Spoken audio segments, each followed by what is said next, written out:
From MTN News, this is Montana This Morning. Bozeman gets hit with more than 24 car break-ins. Just ahead, learn what police are saying and hear how one victim reacting to her break-in experience at the M Trail. I'm Joe St. George in Washington. It's election week, so which party has the advantage with only a few hours left in the 2022 midterm election? We break it down next. Technically not election week, it's election day. 2 days, because tomorrow's the election and then a day or so to sort out everything we'll that's see what going all on. Happens, Chet Lehman, Matt Elwell with you here. Of course, we will have complete coverage coming up tomorrow night right here for Southwest Montana. You and I are going to continue to do what we do, and you're monitoring approaching weather to Southwest Montana. And some of it's already made its approach. You can look into Butte. White roadways this morning. Watch for slick roads, especially at pass level. We could be seeing some pretty significant visibility issues with some stronger wind out there. That moisture is working its way through here as we speak. Satellite and radar, we're not getting a lot of low-level coverage, but we fill that in with Futurecast.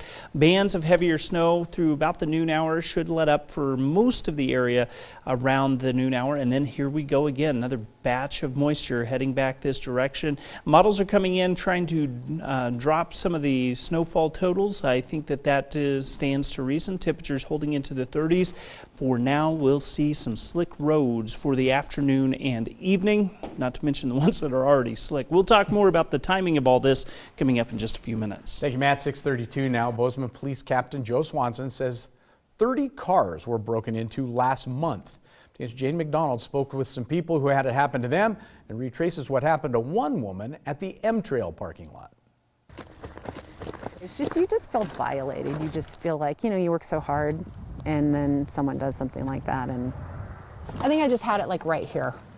I love to hike the trails in Bozeman. I love our mountains, and it's a great exercise and a great way to be outside. For Elaine Hens, being outside, enjoying the trails around the Gallatin Valley became a part of her weekly routine. Come to the M quite a bit. Well, I did.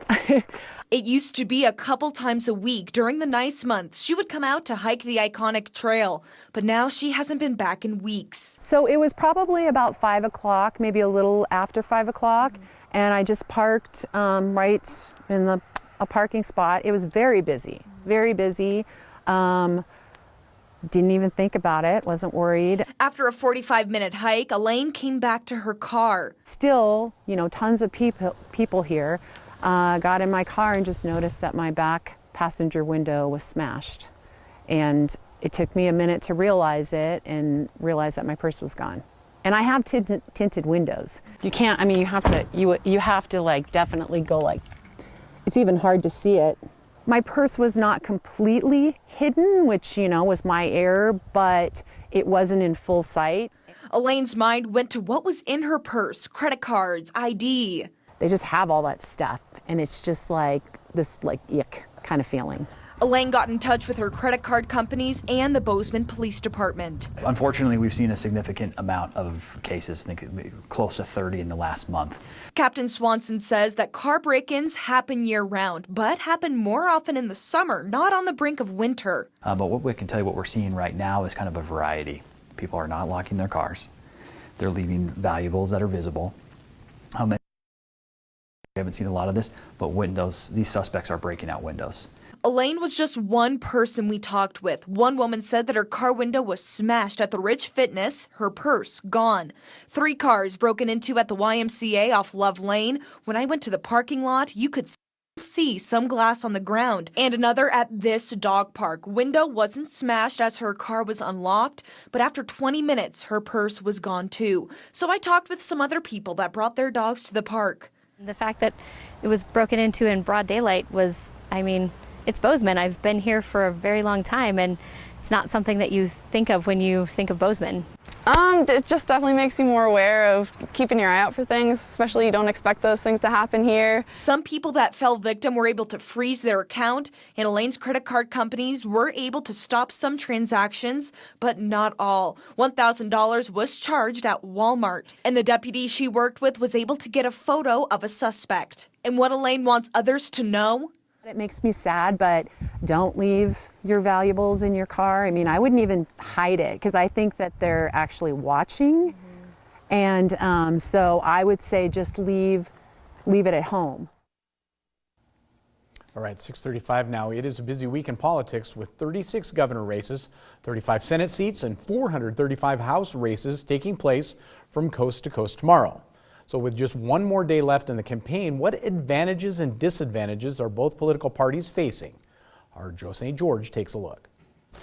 Well, it's finally election week. By now, the money has mostly all been spent. The final ads are airing. All signs pointing to a historic turnout. So with just a few hours left, who has the advantage going into Election Day? Let's start with the GOP. Advantage number one for them: recent history. If we look at the poster of all the men who've held the job of president, you realize quickly that recently they tend to have rough midterm elections during their first term. George Herbert Walker Bush, his Republican Party didn't win in 1990. Bill Clinton's Democrats lost big in 94. So did Democrats in 2010 when Obama was president. And Trump lost the House in 18. George W. Bush, the only recent president not to suffer a setback, but 9/11 happened and his approval ratings were high.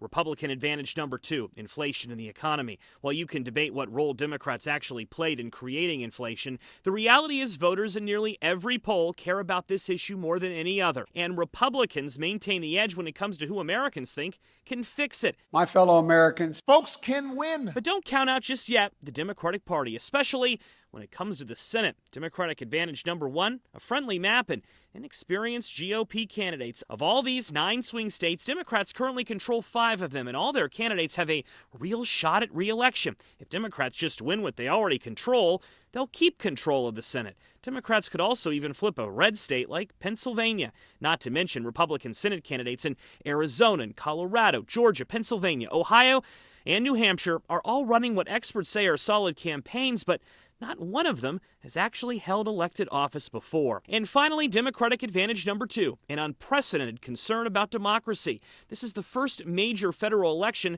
since the January 6th attack at the Capitol, and we still don't know if Republicans will be penalized for their alleged role on that day. One thing is clear: the White House will have to work with whichever party controls Congress after Tuesday's election. If Republicans take back just one chamber, it will create new political debates in this country over everything from the IRS to the border. In Washington, I'm Joe St. George. 6:38 now. Several respiratory illnesses in children are circulating in the U.S. It's led to a spike in hospitalizations, particularly with young kids' flu and RSV season hitting earlier this year. Cases are peaking now. Some children's hospitals are so overwhelmed with cases that they've run out of beds for patients. Newsy's Lindsay Thies picks up the story.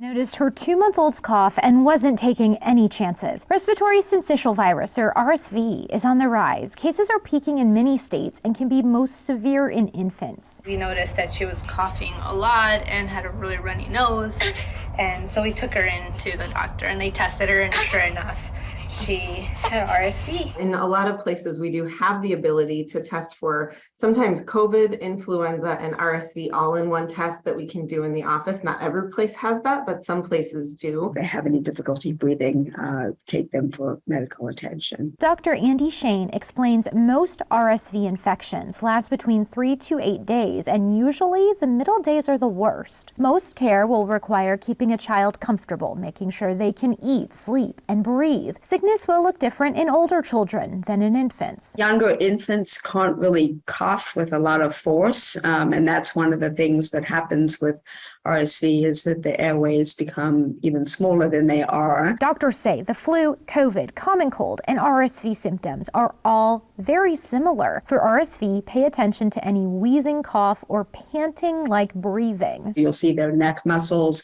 going in and their chest muscles going in. And that's very noticeable in a child who's lying down as well. And you might also see that their nose that starts to flare out as they're trying to get more air and more oxygen into their lungs. There is a monoclonal antibody injection usually given to patients who were born premature or who have underlying lung or heart conditions. Wash your hands, wash your hands, wash your hands. The CDC says children usually encounter RSV outside of the home. The virus can survive for hours on hard surfaces like tables and crib rails, and on soft surfaces like tissues or hands for a shorter time. In Colorado, Dr. Reginald Washington says most importantly, if you're your child is sick, keep them at home. Their story reflects much of the country's children's hospitals right now. We are seeing a surge in all respiratory viruses, including RSV. We're not at capacity yet, but we have become very close, not only in our intensive care unit, but in our general medical surgical unit as well. Their ERs are seeing a surge of patients too, parents bringing in their kids to see which respiratory illness they might have.